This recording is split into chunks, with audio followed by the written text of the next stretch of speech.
Hello, I'm going to show you the very basics of underwater swimming, aka mermaid's domain, aka Dan Swim's domain, aka free over AHP, whatever you like to call it.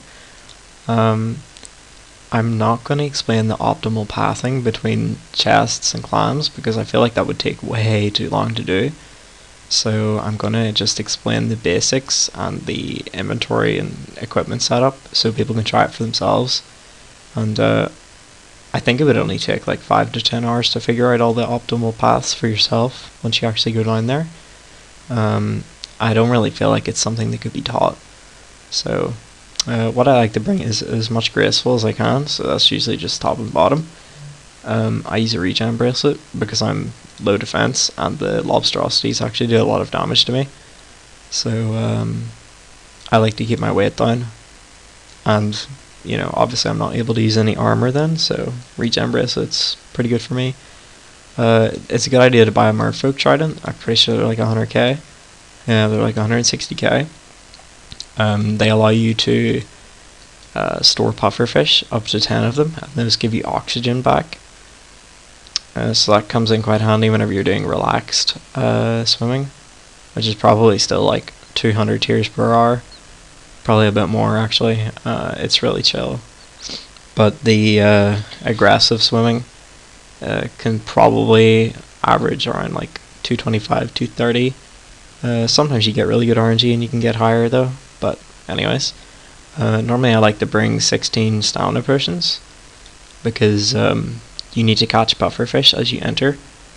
And those take up inventory slots. Obviously with a merfolk trident you can store 10, but sometimes it's nice to have more in your inventory. Flippers are, they're not required, but they allow you to run or swim fast underwater, so definitely get them. You get them from killing mogres, from the Skippy and the Mogre mini quest. It takes like 2 minutes to do, like it's really easy.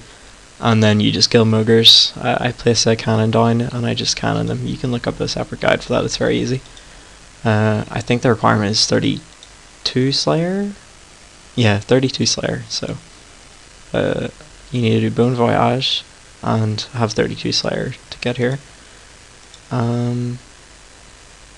Fishbowl helmet and diving apparatus. I think you get them from Recipe for Disaster, so you'll probably have these.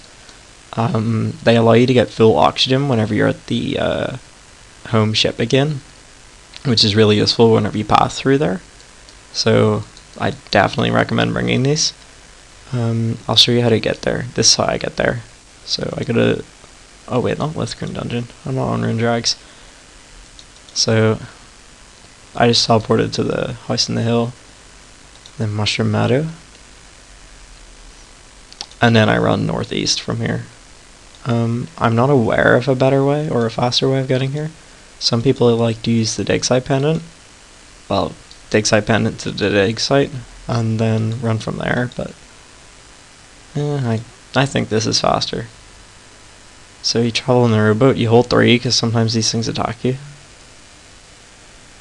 You get put to here, you hit dive. It might pop up that you don't have a fishbowl helmet or anything. You can disable that. You can go down with like nothing on. It just won't be very good. I recommend using Runelight because that way you can tag pufferfish. See how I've got, oh, he stayed tagged from the last time I was here. Cool. So you can tag the pufferfish. That's obviously very useful because, hang on, if you don't, I'm just going to pretend you don't know anything about swimming, so you can't actually enter there with a helmet on. Oh, whoops. I'm going to just deposit mine. Drop the spare one I brought. So as soon as you're outside of a bubble, your oxygen levels will deplete, but if you catch a pufferfish and puff, your oxygen will go back to 100%. So, oh well, no, it won't go up by 100%, but it'll go up. I like to place an alt in that bubble, and another alt in the most northeastern ship.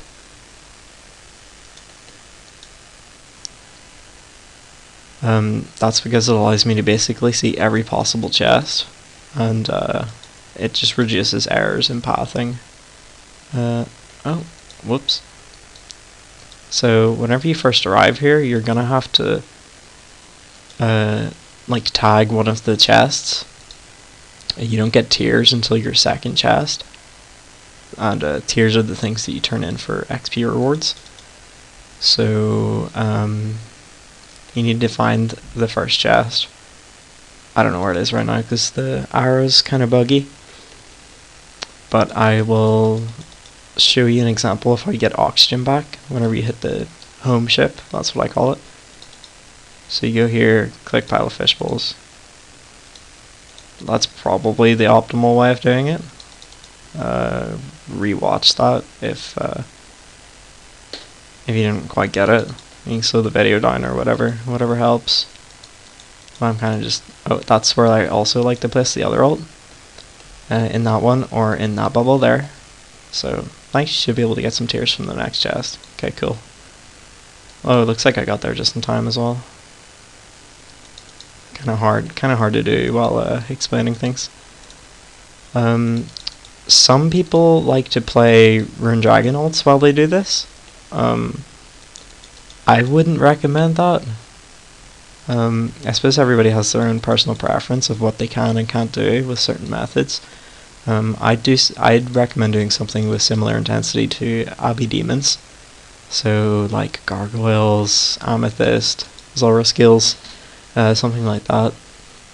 And you're going to be here for such a long time anyway doing thieving, because it's like 160k thieving per hour. Like you're going to be here so long, from 13 mil thieving to 200 mil. I mean, you're going to make like 400, 500 mil even if you do something crappy like Amethyst. So any ult you can manage down here will make you a lot of money. What else? You could also make some money selling the merfolk tridents. You spend mermaid tiers on those, not glistening tiers. There's a difference. Glistening tiers are for XP. Mermaid tiers are for like rewards and such. Where the hell's that? Oh, okay. Am I missing anything? Yeah, so there are these little portal things I've been taking. There are a few. There aren't many, so it's quite easy to remember where they go to and stuff every time. But yeah, learn those, where they go to, because they're very useful. All in all, it's a great method. It's probably the most fun thing in the game. So I hope this has helped maybe a little to explain what the method is. Obviously, don't copy what I'm doing exactly in this video because I'm just kind of messing around here. But normally you can probably average 220, 225, 230 tiers per hour. Sometimes you get over. There's a lot of RNG involved. Sometimes you get under, and that's okay. But yeah, if you have any questions, feel free to DM me on Twitter at Lana Diet Coke, or comment on the video, and I will try to respond to you as soon as I can. And yeah, thank you for watching.